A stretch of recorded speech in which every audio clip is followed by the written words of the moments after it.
My name is Elena Martinez, and I was 31 years old when I discovered that the man sleeping beside me every night had been systematically erasing me from my own life.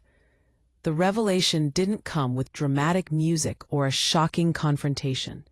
It came on a Wednesday afternoon while I was folding his laundry, and I found a receipt that didn't belong in our world. But I'm getting ahead of myself. Let me take you back to where it really started.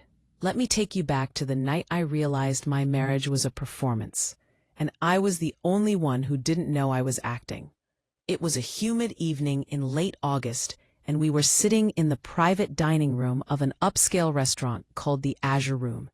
The air conditioning was fighting a losing battle against the heat radiating from too many bodies packed into too small a space. My husband, Marcus Brennan, had organized this dinner to celebrate his promotion to Senior Vice President at Caldwell Financial Group.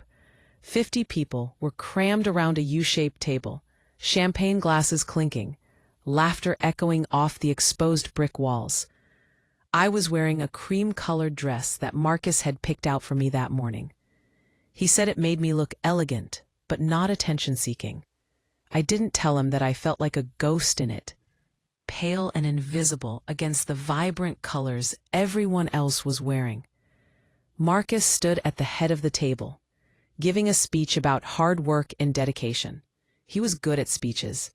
He had that kind of voice that made people lean in, that made them believe whatever he was saying was important. He thanked his team, his mentors, his parents who were beaming at him from their seats near the center. He did not thank me. I wasn't expecting him to. By that point, 3 years into our marriage, I had learned that my role was to be present but not prominent, to smile but not speak unless spoken to support but never to shine. Then his sister, Victoria, decided it was time to remind me of my place. Victoria was 27, worked in marketing for a tech startup, and had the kind of confidence that comes from never being told no. She was sitting directly across from me, her wine glass already empty, her cheeks flushed with alcohol and self-righteousness. "Elena," she called out, loud enough that conversations around us began to quiet. "That's such a lovely dress. It must be nice to have so much time to shop while the rest of us are working." The words were wrapped in a smile, delivered with a laugh, but the knife was sharp underneath. I set down my water glass. I kept my expression neutral. Actually, Marcus picked it out. I was busy with other things. "Oh, right," Victoria said, her eyes glittering with malice. "Your busy schedule. What is it you do all day exactly? I mean, you don't have kids yet. You don't have a job. Do you just sit at home watching television and waiting for Marcus to come home and pay the bills?" The table had gone completely silent now. Everyone was watching. I could feel their eyes on me. Some curious, some pitying, some gleeful at the prospect of drama. I looked at Marcus. I waited for him to step in. I waited for him to tell his sister that I had been a senior project coordinator at Langston Architecture before we got married, that I had left my career because we had agreed I would focus on starting a family, that I managed our entire household so he could focus on his career. Marcus took a sip of his scotch. He smiled at Victoria. He said nothing. "I manage the house," I said quietly, my voice steady despite the heat rising in my chest. "I handle the finances, the scheduling, the maintenance. I make sure everything runs smoothly so Marcus can focus on work." Victoria laughed, a sharp, barking sound. "Oh, you mean you spend his money and tell him when the gardener is coming? That sounds exhausting." Someone at the table chuckled. It was Marcus's best friend, Colin, a man who had never said more than 3 words to me in the entire time I'd known him. "Come on, Vic," Marcus said. But he was smiling. He was smiling like this was all a harmless joke. "Elena does her part. Someone has to make sure I have clean shirts." More laughter. It rippled around the table like a virus. My mother-in-law, Patricia, leaned forward. She had the same sharp features as Victoria, the same cutting voice disguised as concern. "Darling, I think what Victoria's trying to say, in her own way, is that perhaps it's time for you to think about contributing more. Marcus has been carrying the financial burden alone, and with his new position, the pressure's only going to increase. Maybe it's time to go back to work, or at least volunteer somewhere. Idle hands and all that." Idle hands. As if the last 3 years of my life had been spent lounging by a pool. I had given up my career because Marcus said we couldn't both be traveling for work when we had children. Except we didn't have children yet, because every time I brought it up, Marcus said the timing wasn't right. And now apparently I was being punished for following the plan he had laid out for me. I didn't realize my contributions were under review. I said, my voice colder now, "Perhaps we should have had this conversation privately, Marcus, instead of at your celebration dinner, in front of 50 people. Marcus's smile tightened. His eyes narrowed slightly. A warning. "Let's not make this into a big deal, Elena. They're just teasing. Don't be so sensitive." Sensitive. The word was a trap. If I defended myself, I was overreacting. If I stayed silent, I was admitting defeat. I stood up. My chair scraped loudly against the hardwood floor. "Excuse me, I need some air." I walked out of the dining room, past the bar, and out onto the street. The night air was thick and humid, but it was better than the suffocating atmosphere inside. I leaned against the brick wall of the building, my hands shaking, my breath coming in short, sharp bursts. I wasn't crying. I was too angry to cry. My phone buzzed in my clutch. I pulled it out and saw a text from Marcus. "Stop embarrassing me, get back inside." Not "Are you okay?" Not "I'm sorry," just a command to return to my position and play my part. I stared at the message for a long time. I thought about going back in. I thought about sitting back down, smiling through the rest of the dinner, pretending that nothing had happened. I thought about all the other times I had swallowed my pride, bitten my tongue, made myself smaller so Marcus could feel bigger. And then I thought, what if I didn't? I turned off my phone. I walked to the curb and hailed a cab. I gave the driver our address, and as the city lights blurred past the window, I made a decision. I was done shrinking. When I got home, I didn't turn on the lights. I walked through the dark house, our house, the house that Marcus loved to brag about at parties. 4 bedrooms, 3 bathrooms, a gourmet kitchen I rarely used because Marcus preferred eating out. It was a showpiece, not a home. I went upstairs to the master bedroom and sat on the edge of the bed. I sat there in the darkness for a long time, listening to the silence, feeling the weight of 3 years of dismissal and disrespect settling on my shoulders. I thought about my father. He had passed away 2 years before I met Marcus. A heart attack that took him suddenly and left a hole in my life that never quite filled in. My father had been a real estate developer, a quiet man who built things that lasted.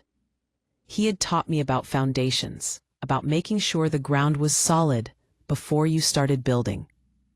Before he died, he had set up a trust for me. He said it was insurance, a safety net in case life threw me a curveball. The trust was complicated, managed by a law firm I rarely thought about. It generated income from commercial properties my father had owned, properties that were now quietly sitting in a portfolio I never accessed because I didn't need to. Marcus made enough money, or so I thought. I had never told Marcus about the trust. It wasn't a secret, exactly. It just never came up. When we got engaged, I was working and I was independent. I didn't feel the need to announce that I had a financial cushion.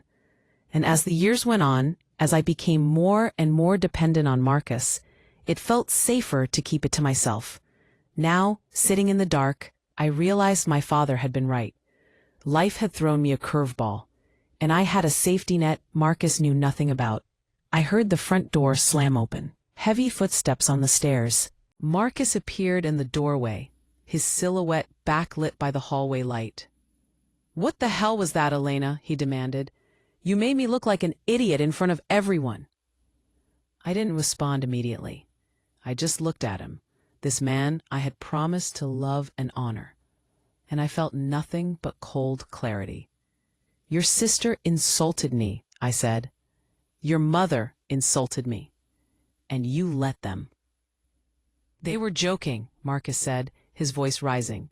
"You're too sensitive. You always do this. You make everything about you." "Everything about me?" I stood up, my voice steady. "Marcus, I gave up my career for you. I manage every single aspect of this house so you can focus on your job. And tonight, in front of everyone who matters to you, you let them tear me apart for entertainment." "You're being dramatic," he said, waving a hand dismissively. "Look, I'm sorry if your feelings got hurt, but you need to toughen up. This is my world, Elena. These people are my colleagues, my family. If you can't handle a little teasing, maybe you're not cut out for it." Not cut out for it. As if being humiliated was a skill I needed to develop. "I want a divorce," I said. The words came out of my mouth before I had fully processed them. But once they were in the air, I knew they were true. Marcus stared at me. Then he laughed. It was a short, disbelieving laugh. "You want a divorce? Over this?" "Elena, you're not thinking clearly. Go to bed. We'll talk in the morning when you've calmed down." "I'm perfectly calm," I said. "And I'm serious. I want a divorce." His expression changed. The condescension melted away, replaced by something harder, something colder. "Fine," he said. "If that's what you want, fine. But let me make something very clear. You will get nothing. This house? My name. The cars? My name. The savings account? My money. You walked away from your job, Elena. You have no income. You have no assets. If you divorce me, you'll be starting from zero. Actually, less than zero, because you'll need to hire a lawyer, and that costs money you don't have." He stepped closer, his voice dropping to a menacing whisper. "I will make sure you regret this. I will make sure everyone knows you're a gold digger who married me for my money and then tried to take me for everything when it didn't work out. I will destroy you." I looked him in the eye. "I'm not afraid of you, Marcus." He smiled, a cruel, satisfied smile. "You should be." He turned and walked out of the room. I heard him go into the guest bedroom and slam the door. I sat back down on the bed. My hands were shaking, but not from fear, from adrenaline, from the rush of finally saying the words that had been building inside me for months. I didn't sleep that night. I spent the hours planning. I opened my laptop and started searching for divorce attorneys. I pulled out the folder with my trust documents and began reading through them, page by page, understanding for the first time the full scope of what my father had left me. And then I found something that made my breath catch. One of the properties listed in the trust portfolio was a commercial building at 1820 Riverside Plaza. The name sounded familiar. I opened a new browser tab and searched for Caldwell Financial Group's address, 1820 Riverside Plaza. I sat back, staring at the screen. Marcus's company rented their office space from a holding company that was owned by my trust.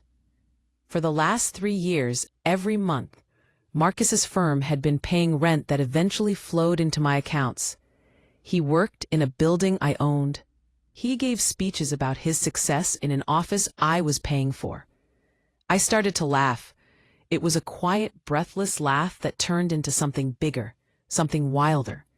I laughed until tears ran down my face, until my sides ached, until the absurdity of it all became the only thing I could hold on to. Marcus thought I had nothing. Marcus thought he held all the power. Marcus had no idea who he was dealing with. If you feel my words, show your support by liking the video and subscribing to the channel. And tell me from which city you belong so I can see how far a woman's impactful voice can reach.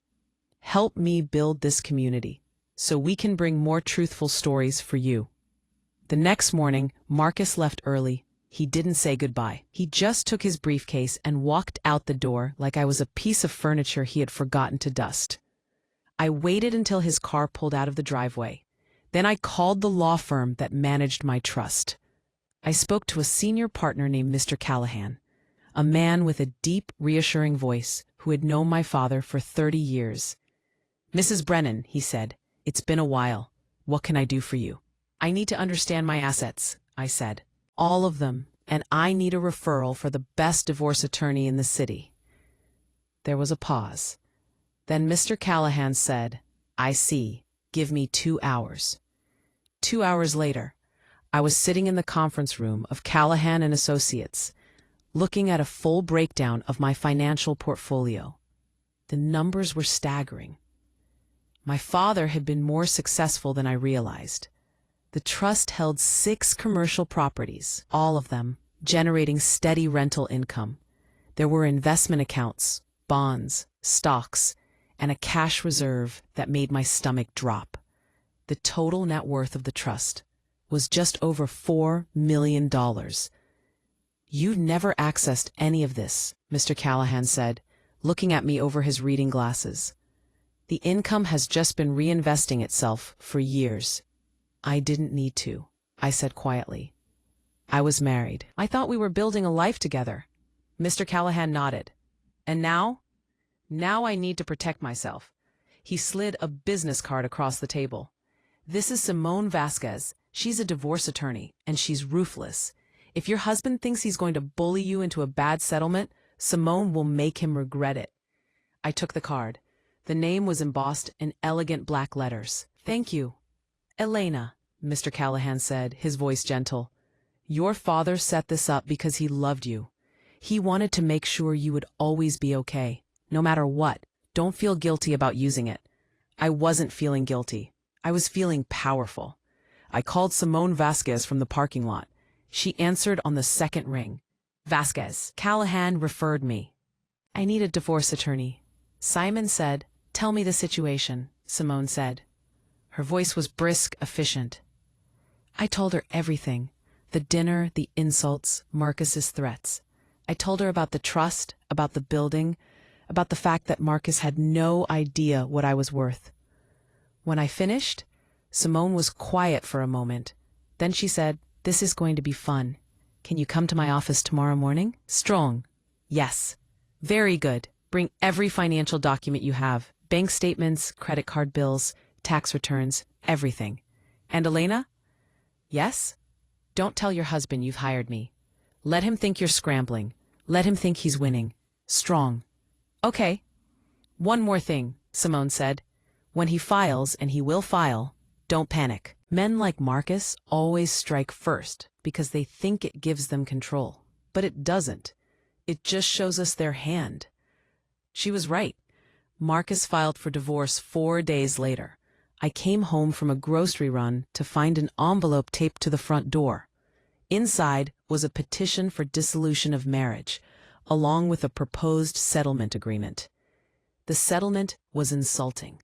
Marcus was offering me $20,000, one of the older cars, and 60 days to vacate the house. No alimony, no split of assets, just a goodbye payment and a ticking clock. There was a note paperclipped to the front. "Sign this and we can both move on. Make this difficult and I'll make sure you end up with nothing. Your choice." I took the documents inside. I read through them carefully, noting every clause, every demand, every assumption Marcus had made about my position. Then I called Simone. "He filed," I said. "What's he offering?" I read her the terms. She snorted. "He's delusional. Okay, here's what we're going to do. We're going to let him think you're considering it. Don't respond yet.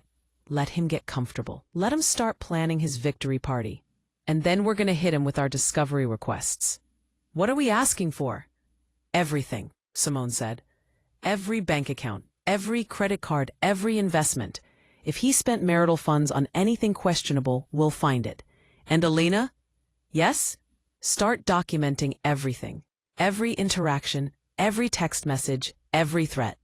If he tries to intimidate you, we need proof." Marcus did try to intimidate me. Over the next 2 weeks, he became increasingly aggressive.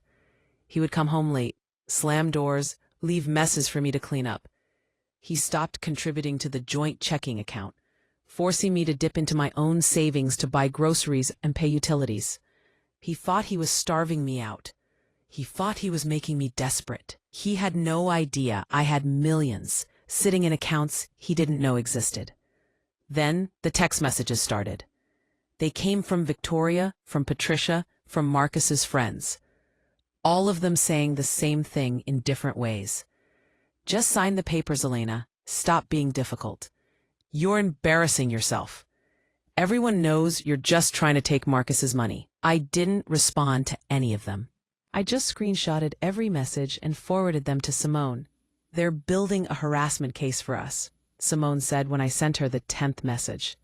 Keep collecting. One night, Marcus came home drunk. It was almost midnight, and I was in bed reading when I heard him stumbling up the stairs. He pushed open the bedroom door, leaning against the frame, his eyes unfocused. You think you're so smart, he slurred. You think you can just walk away and I'll let you? But I know you, Elena. You're weak. You're nothing without me. I set down my book. Go to sleep, Marcus. I'm not done talking, he said, staggering into the room. You need to understand something. I made you. Before me, you were just some low-level coordinator pushing papers. I gave you this life. I gave you this house. And now you think you can just take it. I'm not taking anything that isn't mine, I said calmly. He laughed. A wet, ugly sound. You don't have anything. You're broke, you're unemployed, you're nothing. I looked at him, this man I had once loved, this man who had become a stranger. If that's true, then why are you so angry? He didn't have an answer. He just turned and stumbled back out of the room. The next morning, I filed a restraining order. Simone had advised me to wait until we had enough evidence, and the drunken confrontation was the final piece. The judge granted a temporary order barring Marcus from coming within 100 feet of me. Marcus was served with the order at his office. According to Colin, who apparently couldn't resist texting me about it, Marcus threw a stapler across the room when he read it. And then Simone filed our discovery requests. We asked for 5 years of financial records. We asked for credit card statements, bank account transfers, and receipts for any expense over $500. We asked for documentation of his partnership agreement with Caldwell Financial Group, including any loans or debts secured against his equity. We were thorough, we were surgical, and we were not bluffing. Marcus's attorney, a man named Gerald Sutton, who wore expensive suits and cheaper ethics, called Simone 3 days later. What is your client trying to accomplish? Gerald demanded. These requests are invasive and unnecessary. They're standard discovery. Simone replied, if your client has nothing to hide, this should be easy. She's on a fishing expedition. Then there should be no fish to catch. Gerald hung up, but 2 days later we received a response. It was incomplete, vague, and clearly designed to avoid giving us real information. Simone filed a motion to compel. The judge agreed. Marcus was furious. He started calling me, leaving voicemails that ranged from pleading to threatening. Elena, please. Let's just sit down and talk about this like adults. You're making a huge mistake. You're going to regret this. I know you're scared. I know you think you need to fight me. But I'm trying to help you. Just drop this and we can work something out. I didn't call him back. I didn't engage. I just kept forwarding everything to Simone. And then we found it. Priest and doctor so clear. I'm not sure that I can make these points. I don't know, but it made sense. An account was held by something called Pinnacle Holdings Group. It looked legitimate on paper, but when Dr. Chen dug deeper, she found that Pinnacle Holdings Group had exactly one client, Marcus Brennan. It was a shell company. Marcus had created it to hide money. Strong. He's been siphoning marital funds, Dr. Chen explained during a conference call. He's been moving money out of your joint account and into this private account, probably planning to claim it as a business asset during the divorce. How much? I asked. So far, $90,000. I felt the anger rise in my chest, hot and sharp. What else? Dr. Chen pulled up another document. There are also charges to a high-end apartment complex downtown. Monthly rent, $3,500, paid from the same Shell account. Simone leaned forward. He has a second apartment? It looks that way, Dr. Chen said, and based on the billing cycles, he's had it for over a year. A second apartment, paid for with money he stole from our savings. An apartment I knew nothing about. Who's living there? I asked, though I already suspected the answer. Dr. Chen pulled up a utility bill. The name on the account was Brooke Sinclair. I didn't know who Brooke Sinclair was, but I was about to find out. Simone hired a private investigator named Leo Kwan. Leo was a former police detective with a reputation for being thorough and discreet. Within 48 hours, he had a full profile on Brooke Sinclair. She was 26 years old, worked as a marketing associate at Caldwell Financial Group, and had been having an affair with Marcus for at least 2 years. Leo provided photos. Marcus and Brooke leaving the apartment together. Marcus and Brooke at a restaurant I recognized, the same restaurant where he told me he was having a business dinner. Marcus and Brooke kissing in the parking garage of his office building. I stared at the photos spread across Simone's desk. I should have been devastated. I should have been heartbroken. Instead, I felt vindicated. This changes everything, Simone said. We now have proof of adultery and financial misconduct. We can go after him for dissipation of marital assets. We can argue that he's been using joint funds to support his affair, which means he owes you reimbursement. How much? Conservatively, $150,000. But we'll ask for more. I looked at the photos again. I want him to know I know. Not yet, Simone said. We're going to save this for mediation. We're going to let him walk in there thinking he has the upper hand. And then we're going to show him exactly what we have. When? 2 weeks. I've already scheduled it. I left Simone's office feeling lighter than I had in months. Marcus thought he was playing chess. He thought he was 10 moves ahead. He didn't realize I'd already flipped the board. The night before the mediation, I couldn't sleep. I lay in bed staring at the ceiling, running through every possible scenario. I thought about what Marcus would say, how he would react, whether he would try to negotiate or try to intimidate. I thought about the woman I had been 3 months ago, the woman who had sat silently at that dinner table while Marcus's family tore her apart. That woman felt like a stranger to me now. I had spent so much of my marriage making myself smaller, quieter, less. I had convinced myself that being a good wife meant being supportive, which somehow translated into being invisible. I had let Marcus define my worth by his standards, and his standards were that I had none. But I wasn't that woman anymore. I had found my voice. I had found my power. And tomorrow, I was going to use both.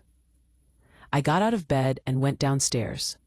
I made myself a cup of tea and sat at the kitchen table, the same table where Marcus used to lecture me about budgets while secretly funneling thousands of dollars to his mistress.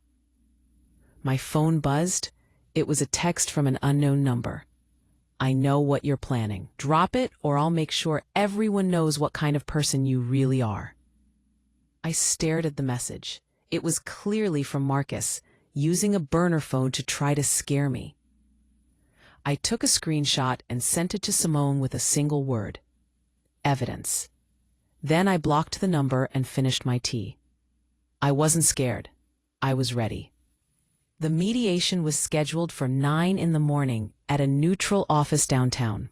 I arrived 15 minutes early, dressed in a charcoal gray suit that had been hanging in the back of my closet since my Langston architecture days.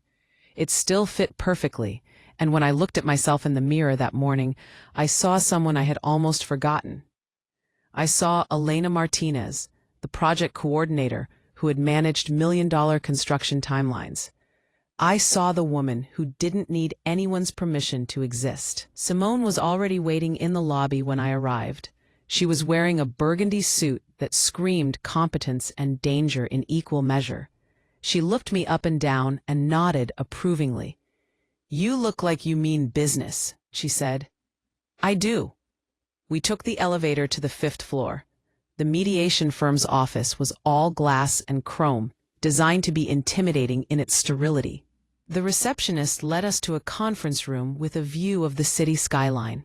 A long table dominated the space, with chairs arranged on either side like opposing armies. I sat down and placed my leather portfolio on the table in front of me. Inside were copies of every document we would need, organized with color-coded tabs. Simone sat beside me, opening her laptop with the casual confidence of someone who had done this 1,000 times. We waited. Marcus arrived 10 minutes late. He walked in with Gerald Sutton, his attorney, both of them carrying briefcases and wearing expressions of barely concealed annoyance. Marcus was wearing his power suit, the navy one he reserved for important client meetings. His hair was perfectly styled. His cologne filled the room before he did. He didn't look at me when he entered. He looked past me, through me, as if I were simply part of the furniture. "Gentlemen," Simone said, her voice cool and professional. "Thank you for joining us."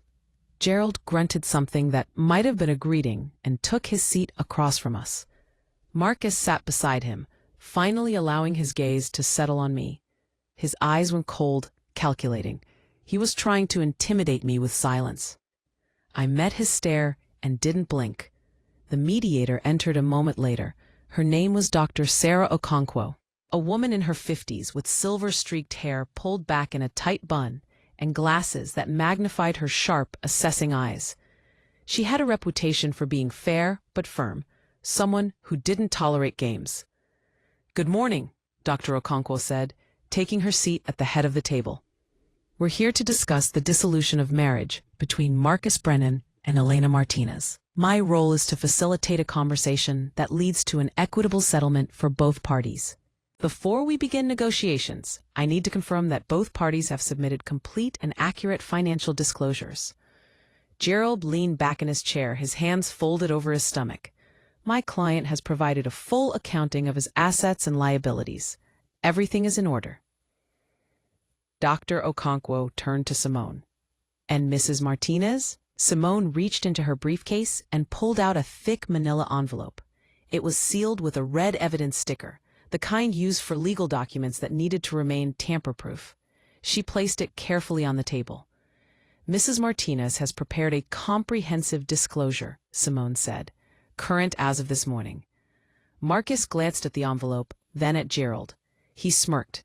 This should be quick. Gerald opened his own folder and slid a document across the table toward Dr. Okonkwo. "This is the settlement we're proposing. $20,000, the 2019 sedan, and 60 days to vacate the marital residence. Given that Mrs. Martinez has no income and no documented assets, we believe this is more than fair." Dr. Okonkwo picked up the document and scanned it. Her eyebrows rose slightly. "No alimony?" "No alimony," Gerald confirmed. "The marriage was short-term. Mrs. Martinez chose to leave her employment. My client should not be penalized for her choices." "I see," Dr. Okonkwo said. She set the document down and turned to me. "Mrs. Martinez, do you find these terms acceptable?" I didn't answer immediately. I let the silence stretch out, let Marcus start to relax, let him think I was intimidated. Then I spoke, my voice clear and steady. "No, I don't." Marcus sighed dramatically. "Of course not. Elena, let's be realistic here. You have no leverage. You're unemployed. You have no savings that we're aware of. I'm offering you a generous settlement to help you get back on your feet. If you refuse, we'll go to court, and you'll end up with even less." "Is that a threat?" I asked. "It's a fact," Marcus said, his tone condescending. "I'm trying to help you, but if you want to be stubborn, that's your choice." Dr. Okonkwo held up a hand. "Brennan, let's keep this professional. Mrs. Martinez has the right to contest your offer." She turned to Simone. "Does your client have a counterproposal?" "Not yet," Simone said. "But before we discuss settlement terms, we need to address the financial disclosures. Specifically, we need Mr. Brennan to explain several irregularities we've discovered. Gerald frowned. What irregularities? Simone opened her laptop and turned it so everyone could see the screen. It displayed a spreadsheet with highlighted rows. Over the past 18 months, Mr. Brennan has transferred $90,000 from the joint marital savings account into a private account held by a shell company called Pinnacle Holdings Group. These transfers were not disclosed to Mrs. Martinez. Marcus's smirk faded slightly. That's a business account. It has nothing to do with the marriage, Simone countered. Except that the funds came from marital assets, Simone countered, which makes them subject to division. But that's not all. She clicked to the next slide. Pinnacle Holdings Group has also been paying monthly rent on an apartment at 742 Waterford Towers, $3,500 per month for the past 14 months.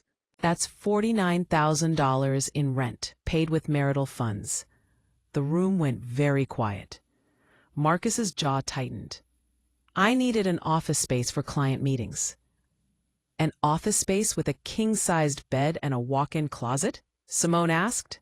She clicked again, and a floor plan of the apartment appeared on screen. According to the lease, this is a one-bedroom luxury apartment, not an office. Gerald leaned over and whispered something to Marcus. Marcus shook his head, his face reddening. Who lives in this apartment, Mr. Brennan? Dr. Okonkwo asked, her tone sharpening. No one, Marcus said quickly. It's for work. Sometimes I need a quiet place to prepare for presentations. Simone reached into her folder and pulled out a stack of photos. She slid them across the table. These were taken over the past 3 weeks by a licensed investigator. They show you entering and leaving the apartment with a woman named Brooke Sinclair. They show you kissing her in the parking garage. They show her using a key to enter the apartment when you're not there. I watched Marcus's face as he looked at the photos. I watched the color drain from his cheeks, watched his mouth open and close like a fish gasping for air. So this is entrapment, Gerald said, but his voice lacked conviction. You had my client followed? We conducted a legal investigation into the use of marital funds, Simone said, and we discovered that Mr. Brennan has been using those funds to support an extramarital affair. That's dissipation of assets, which means he owes Mrs. Martinez reimbursement for every dollar he spent on his mistress. Marcus slammed his hand on the table. This is ridiculous. You hired some creep to stalk me? We hired a professional investigator to follow the money, I said, speaking for the first time since the photos came out. My voice was calm, almost detached. The stalking was just a bonus. Marcus turned to me, his eyes blazing with anger. You think you're so clever, don't you? You think you've won? Elena, you're still the same pathetic, unemployed housewife you were 3 months ago. These little games won't change that. Mr. Brennan, Dr. Okonkwo said sharply, I will not tolerate verbal abuse in this mediation. You will speak respectfully, or we will end this session. Marcus sat back, breathing hard, his hands clenched into fists on the table. Dr. Okonkwo turned to me. Mrs. Martinez, I need to review your financial disclosure now. May I? I nodded. Simone reached across the table and handed the sealed envelope to Dr. Okonkwo. The mediator broke the seal and pulled out the documents inside. She adjusted her glasses and began to read. I watched her face. I watched as her expression shifted from neutral professionalism to surprise to something that looked almost like alarm. She flipped through the pages, her eyes scanning the numbers, her lips pressing into a thin line. She looked up at me. Mrs. Martinez, is this accurate? Yes, I said. She looked back down at the papers, then at Marcus. Mr. Brennan, were you aware of your wife's financial holdings? Marcus frowned. What financial holdings? She doesn't have any. Dr. Okonkwo set the papers down carefully, as if they might explode. According to this disclosure, Mrs. Martinez is the beneficiary of a trust valued at approximately $4.2 million. The trust holds commercial real estate properties that generate an annual income of roughly $260,000. The silence that followed was absolute. Marcus stared at Dr. Okonkwo, then he stared at me. His mouth opened, but no sound came out. "That's impossible," Gerald finally said. "We would have known about a trust. She would have disclosed it." "She's disclosing it now," Simone said, "as required by law. The trust was established by Mrs. Martinez's late father and has been managed by Callahan and Associates for the past 12 years. Mrs. Martinez never accessed the principal or the income during the marriage because she didn't need to. She was under the impression they were building a life together." Marcus found his voice. It came out strangled, disbelieving. $4 million? You've had $4 million this whole time? "I've had a trust," I said. "I never hid it. You never asked." "You let me believe you had nothing," Marcus said, his voice rising. "You let me think I was supporting you." "You were supporting me," I said. "Or you would have been if you hadn't been spending our money on Brooke." Gerald was flipping through the disclosure documents, his face growing paler with each page. "This can't be right. This building here, 1820 Riverside Plaza, that's where Caldwell Financial Group is located." "Yes," I said. Gerald looked up at Marcus, then at me. "You own the building where Marcus works?" "My trust does," I clarified, "through a holding company. Has for about 15 years, since before Marcus and I even met." Marcus pushed his chair back from the table, the legs scraping loudly against the floor. He stood up, his hands shaking. "This is a setup. This is all fake. You're making this up to try to get more money out of me." "Sit down, Mr. Brennan," Dr. Okonkwo said. "No," Marcus said. He pointed at me, his finger trembling. "You're a liar. You've been lying to me for years." "I never lied," I said, standing up to face him. "I just never corrected your assumptions. You assumed I was weak because I didn't work. You assumed I was poor because I didn't brag. You assumed I needed you because I loved you. Those were your mistakes, Marcus, not mine." "You manipulated me," he said. "I married you," I corrected. "I loved you. I gave up my career because you asked me to. I managed your home, your schedule, your entire life so you could focus on your job. A job you performed in a building I own. And you repaid me by stealing from our savings to buy an apartment for your girlfriend. If you feel my words, show your support by liking the video and subscribing to the channel. And tell me from which city you belong so I can see how far a woman's impactful voice can reach. Help me build this community so we can bring more truthful stories for you." Marcus sank back into his chair. He looked like a man who had just realized he was standing on quicksand. Gerald was whispering urgently in his ear. But Marcus wasn't listening. He was staring at the document spread across the table, at the proof of my wealth, at the evidence of his own stupidity. Dr. Okonkwo cleared her throat. "Given this new information, I think we need to reconsider the settlement terms. Mrs. Martinez is clearly not the dependent spouse Mr. Brennan claims she was. In fact, based on these numbers, she may be the higher earning party in this marriage." "This changes everything," Gerald muttered. "Yes, it does," Simone agreed. She pulled out another document. "Which brings me to our counterproposal. Given the dissipation of marital assets, the adultery, and the emotional distress caused by Mr. Brennan's actions, we are seeking the following. First, full reimbursement of the $90,000 transferred to Pinnacle Holdings Group, plus the $49,000 spent on the apartment. That's $139,000. Gerald started to object, but Simone held up a hand. Second, Mrs. Martinez will retain the marital residence. Mr. Brennan will vacate within 30 days.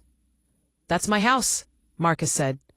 Actually, Simone said, pulling out yet another document, according to the deed, the house was purchased with funds from a down payment gift provided by Mrs. Martinez's father, which means it's technically a premarital asset.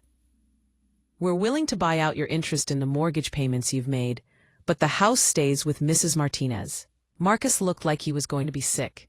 Third, Simone continued, Mrs. Martinez is seeking full custody of any future shared assets, but since there are no children, that's not applicable here. However, she is requesting that Mr. Brennan cover all legal fees for both parties. Absolutely not, Gerald said. Then we go to court, Simone said with a shrug, where all of this becomes public record, including the photos of Mr. Brennan and Miss Sinclair, including the financial records showing his shell company, including the fact that he's been lying to his partners about his financial situation. Marcus's head snapped up. What do you mean, lying to my partners? Simone smiled. It was not a kind smile. Dr. Chen found some interesting information about your partnership agreement. You pledged your equity as collateral for a personal loan of $200,000. According to the partnership bylaws, any loan over $100,000 secured by equity requires board approval. Did you get board approval, Mr. Brennan? Marcus didn't answer. His silence was answer enough. I didn't think so, Simone said, which means you're in breach of your partnership agreement.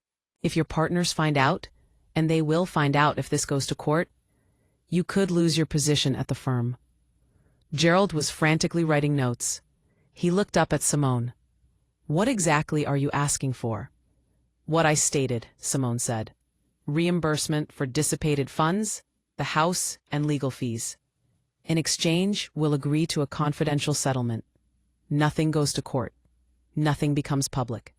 Brennan's partners never find out about the loan, and he gets to walk away with his career intact.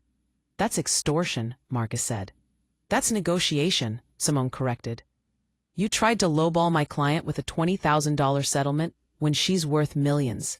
You tried to intimidate her. You threatened her. And all we're asking for is what's fair. You pay back what you stole. You leave her the house her father helped her buy, and you cover the legal costs of cleaning up your mess. Dr. Okonkwo looked at Marcus and Gerald. I think you should seriously consider this offer. If this goes to trial, the outcome could be much worse. Gerald pulled Marcus aside. They spoke in hushed, urgent tones for several minutes. I could see Marcus shaking his head, gesturing angrily, but Gerald kept talking, kept pressing. Finally, Marcus slumped, his shoulders sagging in defeat. Gerald returned to the table. We need time to discuss this with my client. Can we reconvene tomorrow? No, Simone said. The offer expires when we leave this room. You accept now, or we file in court this afternoon. Gerald looked at Marcus. Marcus looked at me. For a moment, I saw something in his eyes that might have been regret, or maybe just wounded pride. Fine, Marcus said, his voice hollow. I'll sign. Dr. Okonkwo pulled out a fresh settlement agreement. Gerald reviewed it line by line, making small notations, but there was no real fight left in them. Within an hour, the new terms were written up and printed. Marcus signed his name on the bottom line. His hand shook slightly, and the signature was barely legible. Then it was my turn. I picked up the pen and I signed Elena Martinez. Not Elena Brennan, not Mrs. Marcus Brennan, just Elena Martinez, the woman I had always been. Dr. Okonkwo witnessed both signatures and stamped the document. This settlement is now binding. Congratulations, you're officially divorced. There was no celebration, no sense of victory, just a quiet, heavy finality. Marcus stood up and walked out of the room without looking at me. Gerald gathered his papers and followed, muttering something about filing the paperwork with the court. When they were gone, I let out a breath I didn't know I'd been holding. You did it, Simone said, closing her laptop. You won. I survived, I corrected. There's a difference. Simone studied me for a moment, then nodded. Yes, there is. I left the mediation office and stepped out into the afternoon sunlight. The city was loud and bright and indifferent to my personal drama. People rushed past me on the sidewalk, focused on their own lives, their own problems. I pulled out my phone and called Mr. Callahan. It's done, I said when he answered. Good, he said. Your father would be proud of you, Elena. I hope so. I hung up and started walking. I didn't have anywhere specific to go. I just needed to move, to feel the ground solid beneath my feet. My phone buzzed with a text from an unknown number. I almost deleted it without reading, but curiosity got the better of me. "I hope you're happy. You destroyed my life." It was from Marcus. I stared at the message for a long moment, then typed out a reply. "No, Marcus. I just stopped letting you destroy mine." I hit send and then blocked the number. I kept walking. The sun was warm on my face, and for the first time in 3 years, I felt like I could breathe. 3 months later, I was sitting in a new office. It wasn't at Langston Architecture. It was my own space, a small suite in a renovated building downtown that I'd rented with my trust income. The sign on the door read Martinez Consulting Group. I had started slowly, reaching out to old contacts, letting people know I was back in the industry. The response had been overwhelming. Apparently, my reputation as a project coordinator had survived my 3-year absence. Within weeks, I had 3 clients and a waiting list. I hired an assistant, a sharp young woman named Priya, who reminded me of myself 10 years ago. Hungry, ambitious, and unafraid to speak her mind. The house was mine now, legally and emotionally. I had repainted the bedroom, donated half of the furniture, and turned Marcus's home office into a library. I filled it with books I'd always wanted to read, but never had time for. I joined a book club. I started taking salsa lessons on Thursday nights. I reconnected with friends I lost touch with during my marriage, and I discovered that I actually liked spending time alone. One Saturday afternoon, I was at a coffee shop near my office, working on a project proposal, when someone sat down at the table next to mine. "Elena?" I looked up. It was Daniel Ortega, a former colleague from Langston Architecture. We'd worked together on a hospital renovation project years ago. He'd been a junior architect then, smart and funny and engaged to someone else. "Daniel," I said, smiling. "How are you?" "I'm good," he said. "I heard you started your own firm. That's amazing." "Thank you. What about you?" "I'm a senior architect at Meridian Design now. We're actually looking for a good project consultant for a commercial development. Any chance you'd be interested?" We spent the next hour talking about work, about life, about the strange paths that lead us away from and back to ourselves. When we finally said goodbye, he handed me his card. "Call me," he said, "about the project. Or, if you ever want to grab coffee." I took the card. "I will," and I meant it. That night, I sat in my library, surrounded by books and silence and the life I'd built from the ashes of my marriage. I thought about the woman I'd been at that dinner 3 months ago, the woman who had sat silently while her husband's family mocked her. She felt like someone from another lifetime, strongly. I thought about Marcus. I'd heard through mutual acquaintances that Brooke had left him. Apparently, being with a man who was in debt and under investigation by his own firm wasn't as glamorous as she'd thought. Marcus had moved into a studio apartment and was driving a used car. His partners had found out about the unauthorized loan and had forced him to take a demotion. I didn't take pleasure in his downfall. I just felt nothing. He was a stranger who had once occupied space in my life, and now he was gone. I opened my laptop and checked my email. There was a message from Priya with the subject line, "New Client Inquiry." I clicked it open. It was from a developer interested in hiring us for a mixed-use project downtown. The budget was substantial. The timeline was aggressive. It was exactly the kind of challenge I'd been craving. I smiled and started typing a response. "My name is Elena Martinez. I am 31 years old, and I own a consulting firm, 6 commercial properties, and a life that belongs entirely to me. I have been dismissed, underestimated, and betrayed, and I have survived all of it. Not because I was lucky, not because someone rescued me, but because I rescued myself. I learned that silence is not weakness, that patience is not passivity, that loving someone does not mean losing yourself. I learned that the most dangerous thing you can do to a woman is assume she has nothing to lose. Because once she realizes her own worth, once she understands her own power, there is no limit to what she can build. Marcus thought I was a receipt he could crumple up and throw away. He thought I was nothing without him. He was wrong. I was never nothing. I was just waiting for the right moment to show him exactly who I was. And when that moment came, I didn't hesitate. I didn't apologize. I didn't make myself small. I stood tall. I spoke my truth, and I took back everything he tried to steal from me. My dignity, my future, my life. If you're listening to this and you see yourself in my story, if you're in a relationship where you've been made to feel small, where your contributions are dismissed, where your voice is silenced, I want you to know something. You are not alone. You are not weak. You are not nothing. You are a woman with a voice, with power, with worth that no one else can define. And when you're ready, when you've had enough of being treated like you don't matter, you will find the strength to stand up. You will find the courage to fight back. You will find the resources you need to build a new life.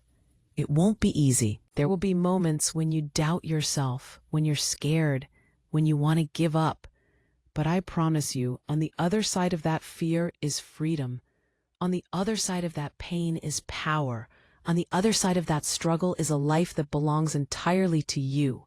I know because I lived it, I survived it, and I came out stronger than I ever thought possible. So if you're listening to this from a place of pain, from a marriage or relationship that's breaking you down, from a life that doesn't feel like yours anymore, hear me when I say this. You can leave. You can rebuild. You can thrive. And you don't need anyone's permission to do it. Not your partner's, not your family's, not society's. You just need your own. So take a deep breath, look at your life honestly, and ask yourself, is this what I want? Is this who I am? Or is this just who someone else decided I should be? And if the answer makes you uncomfortable, if it makes you angry, if it makes you realize you've been living someone else's story, then it's time to write your own. Start small if you need to. Open a bank account in your own name. Call a lawyer. Talk to a friend. Document everything. Build your escape route quietly, carefully, strategically. And when the moment comes, when you're ready to walk away, do it with your head held high. Do it knowing that you deserve better. Do it knowing that you are worth more than how you've been treated. Do it knowing that the best revenge is not anger or bitterness. The best revenge is building a life so full, so rich, so completely yours that the person who tried to diminish you becomes nothing more than a footnote in your story. My name is Elena Martinez. I am 31 years old, and I am finally free. If you feel my words, show your support by liking the video and subscribing to the channel. And tell me from which city you belong, so I can see how far a woman's impactful voice can reach. Help me build this community so we can bring more truthful stories for you. Thank you for listening. Thank you for being here. Thank you for being part of this journey. Your voice matters. Your story matters. And you matter. Never forget that. Until next time, stay strong, stay true, and never let anyone make you feel small. This is Elena Martinez, reminding you that the most powerful weapon you have is knowing your own worth. And once you know it, no one can ever take it away from you.